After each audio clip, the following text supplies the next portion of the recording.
नमस्कार मित्रांनो, कसे आहात सगळे? मस्त मजेत ना? एस क्लास एज्युकेशन बाय सुहानीमध्ये तुम्हा सर्वांचं मनापासून स्वागत आहे.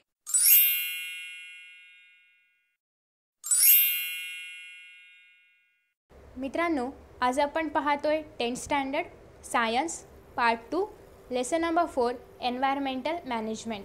एन्व्हायरमेंटल मॅनेजमेंटमध्ये आज आपण हा शेवटचा टॉपिक पाहतोय, कारण याआधीचे सगळे टॉपिक्स मी ऑलरेडी अपलोड केलेले आहेत. आणि याच्यामध्ये आपण पाहणार आहोत हॉटस्पॉट्स ऑफ बायोडायव्हर्सिटी आणि एंडेंजर्ड स्पीशीज. ज्या स्पीशीज सध्या डेंजरमध्ये आहेत त्यांचं वर्गीकरण कशाप्रकारे केलेलं आहे ते पण आपण पाहणार आहोत. सो पहिल्यांदा आहे hotspots of biodiversity. 34 highly sensitive biodiversity spots are reported all over the world. संपूर्ण जगामध्ये 34 अशी ठिकाणे निवडलेली आहेत की ज्या ठिकाणी ज्याला आपण हॉटस्पॉट्स ऑफ बायोडायव्हर्सिटी असं म्हणू शकतो. म्हणजे काय सेन्सिटिव्ह झोन आहेत, म्हणजे त्या ठिकाणी खूपच अशी स्पीशीज आहेत की जे नष्ट होण्याच्या मार्गावर आता चाललेले आहेत. Such area had once occupied 15.7% area of the earth. At present 86% of the sensitive areas are already destroyed. आणि आत्ता या सध्याच्या कालावधीमध्ये 86% सेन्सिटिव्ह एरियाज पूर्णतः डिस्ट्रॉय झालेले आहेत. म्हणजे इतक्या मोठ्या प्रमाणावरती आपण पर्यावरणाला हानी पोहोचवत आहोत.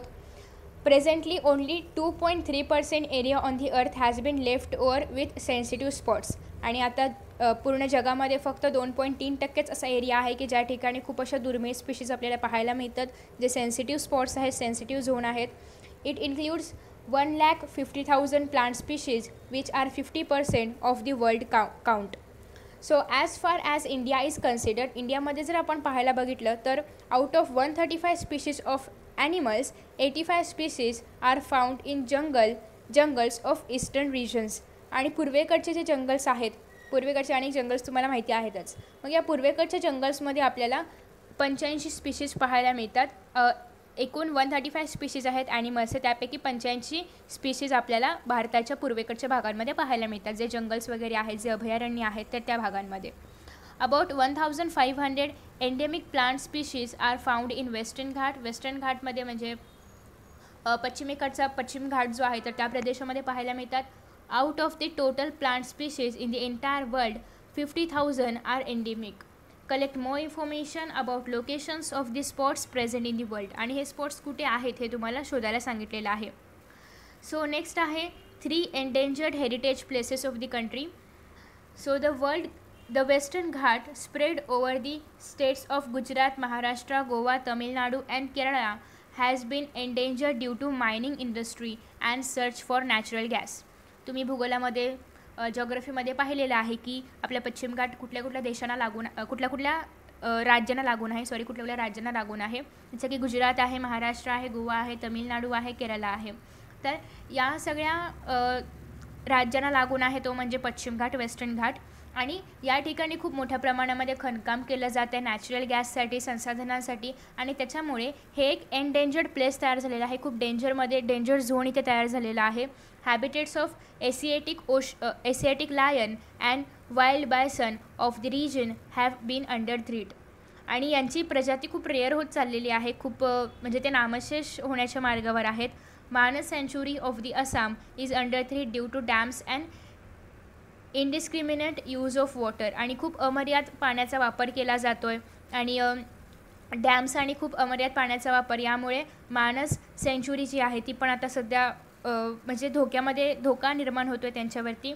आणि tiger and rhino of that region are under threat. आणि टायगर आणि रायनो हे पण त्या प्रदेशामधले जे प्राणी आहेत तर ते पण त्यांच्या जीवाला पण धोका निर्माण होतो आहे. सुंदरबन सँच्युरी ऑफ वेस्ट बेंगॉलमध्ये सुंदरबन सँच्युरी आहे, इज रिझर्व्ड फॉर टायगर्स. आणि त्या ठिकाणी टायगर्ससाठी स्पेशलिटी आहे, त्या ठिकाणी स्पेशली टायगर्स आहेत, तिथली स्पेशालिटी आहे. हवेवर the tiger population and overall local environment is seriously challenged by dams, deforestation, excessive fishing, trenches drugs for some etcetera. मग या ठिकाणी पण खूप मोठ्या प्रमाणामध्ये डॅम्स तयार केले जात आहेत, डिफॉरेस्टेशन केलं जातं आहे, खूप मोठ्या प्रमाणामध्ये फिशिंग केलं जातं आहे. आणि या सगळ्या कारणांमुळे तिथलं जे टायगरचं पॉप्युलेशन आहे तर ते पण डिक्रीज होण्याच्या मार्गावरती आहे. सो अशा प्रकारे मानवाच्या विकासाच्या वाटचालीमध्ये कुठेतरी निसर्गावरती हानी होते किंवा निसर्गामध्ये आपण खूप मोठ्या प्रमाणामध्ये काहीतरी म्हणजे निसर्गाचा जो ठेवा आहे, जे प्राणी आहेत त्यांना आपण खूप मोठ्या प्रमाणामध्ये नुकसान पोहोचवतो आहे, ह्याची जाणीव करून देण्यासाठी हे आपल्याला सांगितलं असेल. नेक्स्ट आहे recall a little. Collect the names of extinct birds and animals of India and tell those names to others. कोणते कोणते ॲनिमल्स आणि बर्ड्स एक्सटिंक्ट झालेले आहेत म्हणजे नामशेष झालेले आहेत, जसं की चित्ता आहे. रिसेंटली आपण पाहतो की चित्त्याच्या स्पीशीज आता ऑलमोस्ट नाहीच राहिलेले आहेत इंडियामध्ये. क्लासिफिकेशन ऑफ थ्रेटेड स्पीशीज जे डेंजर्डमध्ये आलेले आहेत तर ते कोणते आहेत? एनडेंजर्ड स्पीशीज म्हणजे खूप डेंजरमध्ये आहेत. Either number of these organisms is declined or their habitat is shrunk to such an extent that they can be exist in near future if conservative measures are not implemented. म्हणजे असे endanger स्पीशीजमध्ये कोण कोण येतं तर असे organisms की ज्यांचं आता संख्या अजिबातच नाही राहिली आहे किंवा हार्डली 1-2 आहेत, किंवा त्याचबरोबर त्यांचं जे अधिवास आहे, त्यांचं जे हॅबिटेट आहे, ते ज्या ठिकाणी राहायचं आहे तिथे कुठलं तरी मोठं संकट आलं आहे किंवा तिथे मायनिंग वगैरे केलं जातं, तिथे मोठ्या प्रमाणामध्ये डिफॉरेस्टेशन होते आणि याच्यामुळे आता फ्युचरमध्ये त्यांचं ते नामशेष होण्याच्या मार्गावरती आहेत. अशा स्पीशीज येतात एंडेंजर्ड स्पीशीजमध्ये. मग एक्झाम्पल काय आहे? Lion tailed monkey. जसं की या ठिकाणी आपण त्याचा इमेज पण पाहू शकतो की लायन टेल्ड मंकी कशा प्रकारे पाहायला मिळतो. लेसर फ्लोरिकन, याचं तुम्ही इमेजेस सगळ्यांचे गुगलवर जाऊन सर्च करू शकता. या ठिकाणी मी दाखवू शकत नाही, बट तुम्ही ते गुगलवर जाऊन सर्च करू शकता. नेक्स्ट आहे रेअर स्पीशीज. आता रेअर स्पीशीजमध्ये काय काय येतं? Number of these organisms is considerably declined. मग असं एकदम नामशेषच झाल्याच्या मार्गावरती आहेत असे organisms of these species being endemic may become extinct very fast. आणि खूप फास्ट हे जे स्पीशीज आहेत तर हे नामशेष होऊ शकतात. म्हणजे एंडेंजर्ड म्हणजे काय, ते डेंजरमध्ये आहेत. रेअर म्हणजे काय, आता हार्डली ते नाहीच याच्याच बरोबर आहेत, म्हणजे नाहीतच याबरोबर आहेत. सो एक्झाम्पल काय आहे? रेड पांडा आपण पाहू शकतो इमॅजमध्ये. त्यानंतर दुसरं आहे ते म्हणजे मस्क डिअर. ह्याचं पण इमेज तुम्ही गुगलवर पहा, खूप छान इमेजेस तुम्ही पाहू शकता. आणि इतके चांगले स्पीशीज आता रेअर होत चाललेले आहेत, म्हणजे त्यांना आपण खरंच वाचवलं पाहिजे. त्याच्यानंतर आहे vulnerable species. Number of these organisms is extremely less and continues to decline. यांचे नंबर्स खूप कमी आहेत आणि आता ते नामशेष होणार आहेत. Continues decline in their number is worrisome reason. आणि त्यांचं नंबर कमी होणं हे आपल्यासाठी चिंताजनक आहे. जसं की टायगर आणि लायन यांचा नंबर आता कमी होत आहे, खूप कमी संख्या होत चाललेली आहे टायगरची आणि लायनची, जे आपल्यासाठी चिंताजनक आहे. त्याच्यानंतर कारण लायन्स आणि टायगरचा एकत्र असणं हे भारत हा एकमेव देश आहे जगामधला, आणि ते जर कमी होत चालली संख्या भारतामधली तर ती आपली एक ओळख पुसली जाईल.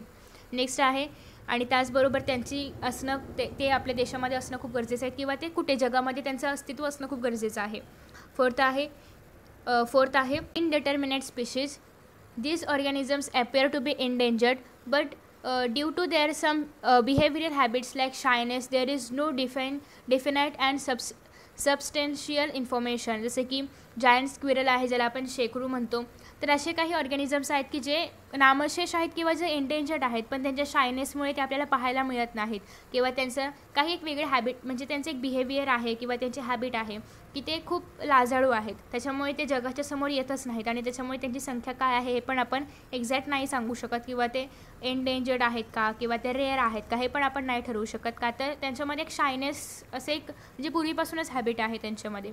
जसं की जायंट स्क्विरल आहे, त्याला आपण शेकरू म्हणतो. नेक्स्ट आहे स्पेशालिटी ऑफ द डे. 22 मे हा जो दिवस आहे हा वर्ल्ड बायोडायव्हर्सिटी डे म्हणून ओळखला जातो. आणि survey the plants and animals in your area. तुमच्या एरियामध्ये जे प्लांट्स आणि ॲनिमल्स आहेत त्यांचं सर्वेक्षण करा.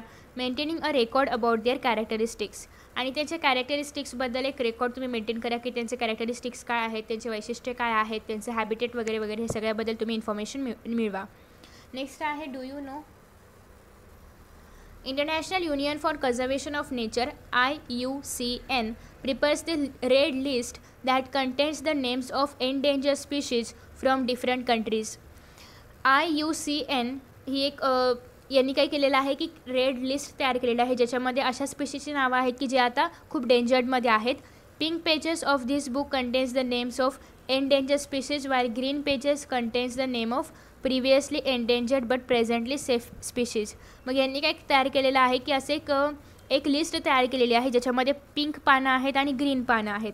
मग पिंक पानांवरती ज्यांची नावं लिहिलेली आहेत तर ते एंडेंजर स्पीशीज आहेत, आणि ज्यांची पानं ज्यांची नावं ग्रीन पानावरती लिहिलेली आहेत तर ते कसे होते, आधी एंडेंजर होते, पण आता काही त्यांच्यासाठी योजना केल्या असतील किंवा त्यांच्यासाठी काहीतरी प्रोजेक्ट्स वगैरे केले असतील ज्याच्यामुळे ते आता सेफ आहेत. सो अशा बऱ्याचशा संस्था कार्यरत आहेत ज्यांची नावं आपण पाहिलेली होती आधीच्या व्हिडिओमध्ये.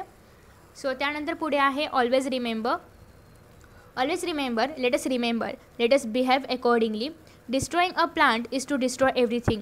जर आपण प्लांट्सला डिस्ट्रॉय केलं तर आपण सगळं काही डिस्ट्रॉय केलं, कारण आपण पहिल्या व्हिडिओमध्ये पाहिल्याप्रमाणे किंवा तुम्ही आजूबाजूच्या परिस्थितीमध्ये बघत असाल की आपलं सगळं आयुष्य हे आपल्या प्लांट्सवरती डिपेंड आहे, कारण प्लांट्स आर दी प्रोड्युसर्स, आणि जर प्रोड्युसर्सच नसतील तर कन्झ्युमर्स जगूच नाही शकणार, कारण सगळे कन्झ्युमर्स आहोत आपण ॲनिमल्स, आणि plants are the only producers. So जर प्रोड्युसर्सच नाही राहिले तर कन्झ्युमर्स कसे जगतील. त्याच्यामुळे प्लांट्सला जर आपण डिस्ट्रॉय केलं तर आपण आपलं स्वतःलाच डिस्ट्रॉय करत आहोत, आपण सगळं काही डिस्ट्रॉय करत आहोत. Practice afforestation to conserve environment. आपण फॉरेस्ट क्रिएट केले पाहिजेत, आपण झाडं लावली पाहिजेत. फॉरेस्ट इज वेल्थ, वन हीच खरी संपत्ती आहे. फॉरेस्ट म्हणजेच वन हीच खरी संपत्ती आहे. Environmental protection is value education, आणि एन्व्हायरमेंटचं प्रोटेक्शन करणं, एन्व्हायरमेंटचं रक्षण करणं हेच खरं एज्युकेशन आहे. Provident use of paper is prevention of deforestation, म्हणजे फक्त गरजेपुरतंच आपण म्हणजे पेपरचा वापर पण केला पाहिजे, गरजेपुरतंच केला पाहिजे. त्याचबरोबर म्हणजे जेवढं जास्त आपण एखादा पेपर रियूज करता येऊ शकतो तेवढा आपण जास्त त्याचा रियूज केला पाहिजे, आणि आपण डिफॉरेस्टेशन कमी केलं पाहिजे, कारण पेपर्स बनवण्यासाठी खूप मोठ्या प्रमाणामध्ये झाडं तोडावी लागतात. सो आपण पेपरचा गरजेपुरता वापर करायला पाहिजे, आणि जितका जास्त वेळा एक पेपर आपल्याला वापरता येईल तेवढा आपण जास्त त्याचा रियूज केला पाहिजे, रिसायकलिंग केलं पाहिजे. परत त्या पेपरपासून आपण पेपर बनवायला जो असे बरेचसे फॅक्टरीज आहेत ज्या ठिकाणी वेस्ट पेपरपासून पुन्हा चांगला पेपर तयार करून दिला जातो, तर अशा काही फॅक्टरीजमध्ये आपण पेपर दिले पाहिजेत. ते वेस्ट मटेरियल म्हणून आपण कुठेही कचऱ्यामध्ये वगैरे नाही फेकलं पाहिजे, ते तसे जपून ठेवून त्याचा आपण परत रियूज केलं पाहिजे. त्यानंतर आहे to practice the environmental protection is to development of human society. म्हणजेच काय, तर एन्व्हायरमेंटल प्रोटेक्शन करणं म्हणजे एन्व्हायरमेंटचं रक्षण करणं हे खरं ह्युमन सोसायटीचं रक्षण करण्यासारखं किंवा ह्युमनचं डेव्हलपमेंट करण्यासारखंच आहे, म्हणजे मानवी प्रगती करण्यासारखंच आहे. Pure air pure water is की टू हेल्दी लाईफ, म्हणजे स्वच्छ हवा स्वच्छ पाणी हेच चांगले हेल्दी लाईफ जगण्याची गुरुकिल्ली आहे. ओके, त्यानंतर थिंक म्हणून एक ऑप्शन आहे. World wild life fund, that is WWF, established a survey in 2008. According to it, about 30% of animal species have been become extinct over the period of 35 years. म्हणजे 1975 पासून ते 2005 35 इयर्सच्या कालावधीमध्ये 30% स्पीशीज नामशेष झालेले आहेत, असं WWFने रिपोर्ट काढला होता 2008 साली. मग असंच जर चालू राहिलं तर फ्युचरमध्ये काय होईल, म्हणजे फ्युचरमध्ये असे प्राणी असतील का, किंवा पुढच्या पिढीला प्राणी म्हणजे काहीतरी माहिती असेल का, असा विचार आपल्या मनामध्ये येऊ शकतो. म्हणूनच आपण प्राणी वाचवले पाहिजेत, आपण फॉरेस्ट कन्झर्व केले पाहिजेत. जे एंडेंजर स्पीशीज आहेत त्यांना पण आपण जास्त कन्झर्व केलं पाहिजे. आपण शिकार वगैरे नाही केली पाहिजे, तस्करी वगैरे नाही केली पाहिजे, यासाठी खूप कठोर असे कायदे असायला पाहिजेत. तर अशा काही गोष्टी आपल्याला या लेसनमधून पाहायला मिळालेल्या होत्या. सो इन दिस वे हा लेसन आपला संपलेला आहे. खूप छान होता लेसन, आणि जनजागृती करणं किंवा आजच्या या युगामध्ये एन्व्हायरमेंट कन्झर्वेशनबद्दल एज्युकेशन देणं खूप गरजेचं होतं. सो आय होप की तुम्हाला हा पूर्ण चॅप्टर समजला असेल. तुम्ही जर आधीचे काही व्हिडिओज पाहिले नसतील तर या ठिकाणी तुम्हाला सायन्स 2ची आणि त्याचबरोबर सायन्स 1ची पण पूर्ण प्लेलिस्ट पाहायला मिळेल. त्याच्यामध्ये जाऊन तुम्ही आधीचे सगळे चॅप्टर्स पाहू शकता. Almost 7 to 8 chapters me cover केलेले आहेत, ते पण तुम्ही पाहू शकता. सो आय होप की तुम्हाला हा व्हिडिओ आवडला असेल. मित्रांनो, तुम्हाला जर हा व्हिडिओ आवडला असेल ना तर नक्कीच व्हिडिओला लाईक करा, शेअर करा. त्याचबरोबर यांसारखे नवनवीन व्हिडिओज पाहण्यासाठी चॅनलला सबस्क्राईब करा आणि नोटिफिकेशन बेल आयकॉनवर क्लिक करा. म्हणजेच मी जेव्हा यांसारखे नवनवीन व्हिडिओज अपलोड करेन तेव्हा तुम्हाला त्याचं नोटिफिकेशन मिळत राहील. मित्रांनो, असेच छान आणि मस्त व्हिडिओ या चॅनलवरती अवेलेबल आहेत.